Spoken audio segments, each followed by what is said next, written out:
Well, my guess is that most people who play Football Manager these days use a camera angle that looks something like this. And to be honest, the 3D graphics engine really does look good.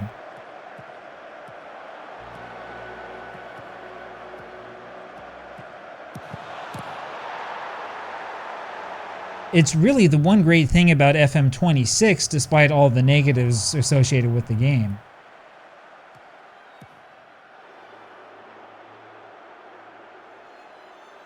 This certainly is an improvement over the graphics of Football Manager 2024. Oh, that is sensational! Even then, though, I didn't really mind FM24's graphics all that much. But then again, for some of us, this is the peak of Football Manager's graphical performance. Yeah, that's right. There are still some people who prefer the 2D view over the 3D view even after all these years. Now, have you ever wondered why that is? Or maybe you've come to the game a little bit more recently and you might not even know that there's a 2D viewing option in Football Manager. There still is. So let's take a look at where that 2D view comes from, why people tend to like it so much, some people, and where its future lies. Well, in the beginning, there was Championship Manager. The music is iconic, though you've probably forgotten about all of the annoying copyright protection themes. And if you run DOSBox realistically, this part will take you like 10 minutes. Now, the old game looks really dated these days and had a graphical interface that was honestly dated when it was released first in the early 1990s. But the part that will surprise you the most is in the match experience. It's nothing but a bunch of bars with the occasional textual interruption. Yeah, back in those days, this was the ultimate use your imagination game. You really had to be devoted to football and to football management to play a game like this. It's not awful, but it feels like it flies by way too fast. Now, it is nice that you get these useful match statistics at the end. And that's the way that it was really for years. Now, not all of Championship Manager's competitors were quite the same, and honestly, I really haven't had time yet to really dig into all the competitors that the series has had over the years. I do know, though, that some of the competitors, even back then, had graphics long before Sports Interactive rolled them out. So for example, the Premier Manager series on the Sega Mega Drive gave you an in-match experience that was kinda like this. I'm not sure if the PC version is similar since I haven't played it yet. Premier Manager 98 on the PlayStation simply gathered stats for you during the match. Afterwards, you could watch a collection of highlights which included some stock 3D footage. One way and then the other. Good shot, but an even better save. You know, in a previous video that I did, I heard from somebody in the comments that this game used 3D clips that were all pre-made. Basically what would happen is the game would select which one of the clips to show to you at the end of the match, and it would just change like the colors of the teams and stuff like that. It wasn't really a true match engine experience because the match was determined first off, and then afterwards the computer would like figure out which one of the clips to show you. But still, this was years, I mean like 6 years, before Championship Manager had any sort of visual match engine at all. This is the infamous Championship Manager 4, the game where the 2D visuals made their grand debut. Now, for me, this early 2D match engine seems kind of clunky. But this might be because I'm running the program through Wine instead of on a Windows virtual machine. However, I am convinced that the 2D engine is much better than just reading the words on the screen.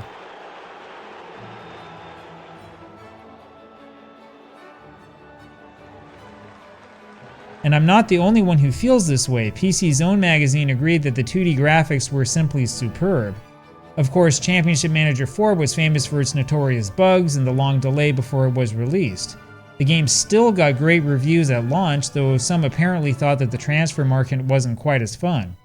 And honestly, Mark Hill's opinion here might remind you of a few of the things people have been saying about FM26.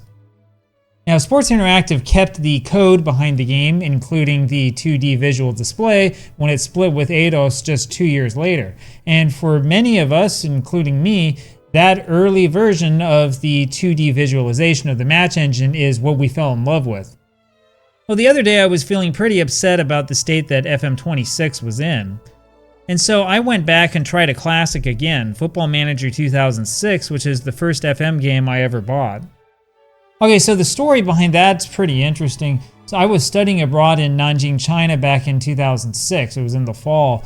And, you know, I had time on my hands. I'd spent a lot of time sort of wandering around, and I went down to one of the bigger bookstores in downtown one day. It was probably during the weekend, and I stumbled into the software section while I was there. And for sale there was a package that included the games Football Manager 2005 and 2006 together, along with some random book in Chinese that was about like the history of the World Cup or something like that. Anyway, it was all bootleg stuff, and it was really cheap. I mean, it was less than $10 US for a game that was honestly brand new. And so I bought it, and that's how I started. I remember it a lot as soon as I got to the setup screens. Though the layout is a lot different, a lot of it feels like the same game that we have today. Sure, the tactical options back then were simplified, but the part that I've always cared about was the match presentation. Now, the 2D match graphics here aren't really the best in the world. It's still a little bit jerky. And this time I'm running the game on a Windows 10 virtual machine, so I can't really blame it on janky wine settings. But the game is still really captivating to me. Now, one of the reasons why the 2D match engine is so beloved is because it's a lot easier to see how your players are lining up. It's really good for tactical analysis. So as you can see here, I took us out of the boring 4-4-2 and went for the 4-4-2 diamond attacking, one of the tactics that I always used back in those days. I'm not sure that it's actually more effective, it's just what I used to use back then. Of course, the players don't necessarily hold that formation, but you can see them trying to get into those positions, more or less. And he wasn't offside, that was a terrible call. But the coolest part about the old school 2D engine is that it forces you to use your imagination. The combination of the 2D engine and that text bar makes it really easy for you to envision in your head exactly what's happening. Now that's a huge contrast to the 3D graphics engine. When the 3D engine is on, I usually forget that the text bar is even there. Well, we hadn't played well at all in this friendly until we were awarded a foul in the penalty area. I'm not sure if it was controversial or not, though I guess it might have been. Knez put it away and we were up 1-0. As usual, the game shows a replay of the goal, though there's no alternative angle here, of course, since it's all just in 3D. Anyway, we had another big attack just a few minutes later. And once again, you can watch it in slow motion if you want. It really is a thing of beauty. In my mind, though, the best part about the old engine is how you can see the entire pitch at once. In my opinion, it's a lot easier to spot those close offside decisions here than it is in the more modern 3D engine. And you know, at least to me, this actually feels like Football Manager. After fiddling around with it a little bit, I started to remember why I loved this game so much in the first place. Maybe part of it was the power of my imagination, maybe it was just the nostalgia kicking in, I'm not sure. All I know is that the picture in my head of what was happening was a lot more vivid and a lot more clear than even with FM26's improved 3D presentation. But unfortunately, that 2D engine has clearly become less important to Sports Interactive as the years have gone by. The 3D graphics engine started as early as Football Manager 2009, which really surprised me to learn. It's pretty rudimentary. Then again, there might be an issue with my copy of the game. It crashed as soon as I tried to go back to the 2D classic view. And unfortunately, those frustrations have been a fact of life for me as I've tried to piece this video together. So about half of the versions I tried of these earlier Football Manager games wound up with crazy errors and crashed all the time. This included wine compatibility issues to just totally random crashes. It was really frustrating. Most old school fans seem to prefer the 2D graphics in Football Manager 2017, and fortunately I was able to get this game to work. They still had this new style 2D camera in that version, though the players are way too small for this to be interesting. Seriously, look, the ball is bigger than the players. The 2D classic view, on the other hand, looks just amazing.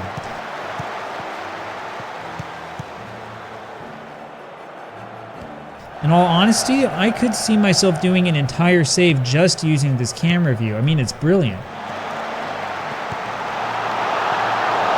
Now, if you go back and you watch FM17 videos on YouTube, you'll notice that a lot of creators back then used this 2D view for the match itself. Then they would let the highlights show in the 3D engine, which actually looked really good. And how can you leave Rashford open like that? Anyway, to me, this actually feels like Football Manager is supposed to feel. This is the game that I fell in love with.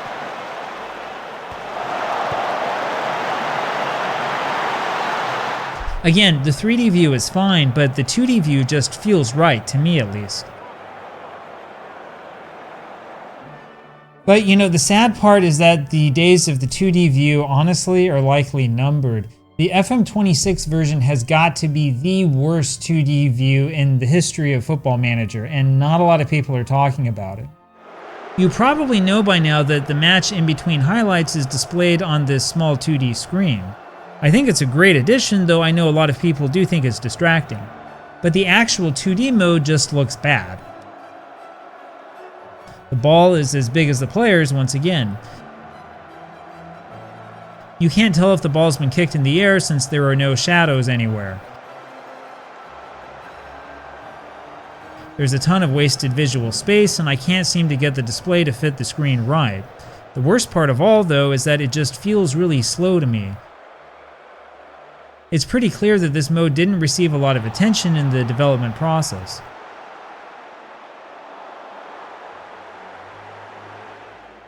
And you know, this isn't just like a Unity thing or an FM26 thing either. I mean, the 2D mode has been suffering ever since it hit its high point in FM 2017.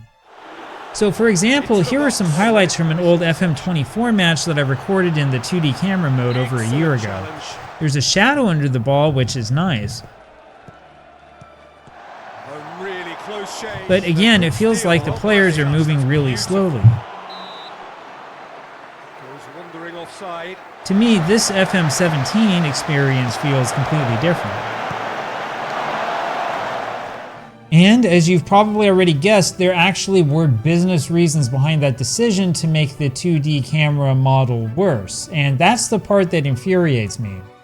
I stumbled across this thread from October 2017 on the official forums that contained a ton of praise for the old 2D mode. I still agree with this poster. The movements in the 3D views seem wooden and unrealistic to me in comparison with the old 2D camera. Miles was still on Twitter in those days, and he proudly reported that over 90% of players were exclusively using the 3D system. Remember, this was right at the launch of Football Manager 2018. And other Sports Interactive staff members assured us that they had to take away the old version of the 2D camera in order to make improvements to the 3D camera. Now honestly, look, I've read through the thread, I've read through the explanations, it still really doesn't make sense to me. I don't understand why these smaller, realistic looking players with smooth animations had to be replaced by those large dots that kind of like waddle around. Maybe the reason why there's no shadow under the ball in FM26 is something to do with like the Unity engine or something like that. I don't know, I'm confused, and honestly I suspect that there was no priority paid to this at all, and that's why it sucks. And of course there was this claim that the players could still get an effect similar to that classic 2D look and feel. I guess you can kind of do it today with this aerial view, but personally I can't see a thing, this is just too distracting. The tactical camera is nice because it moves up and down the sideline in a straight line. But it still doesn't feel quite the same as that old 2D perspective.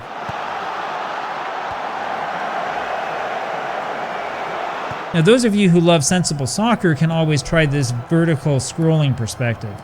For me though, this just feels awkward in Football Manager. I mean, you might as well just go for the behind the goal camera, which shows pretty much the same thing. Anyway, none of those views feels anything like the camera in FM 2006. And nothing I've seen comes anywhere close to the feeling that I get in FM 2017. Anyway, this all might be much ado about nothing. However, I do think that it still does matter to some of us, especially to those of us who still remember the way that things once were. Honestly, I've got nothing against the 3D view in FM26, which I think looks just fine. I do think FM17's 3D camera looked a little bit more refined, though that might just be me.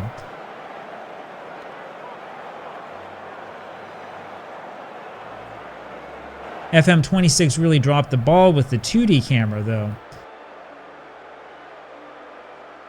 I had a hard time getting through a single match of this. If you're a fan of the old view, I recommend getting a copy of Football Manager 2017 and doing a save with it. It's actually a better game than you might think.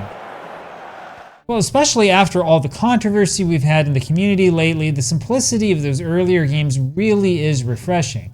Anyway, I'm happy that Football Manager still does have the 2D camera option, even though I'm really confused about why an improved 3D view means that the 2D view has to suffer so much. I mean, I know that they want the two to be like linked together, so one is one camera option, the other one's another camera option, and it shows you the same game.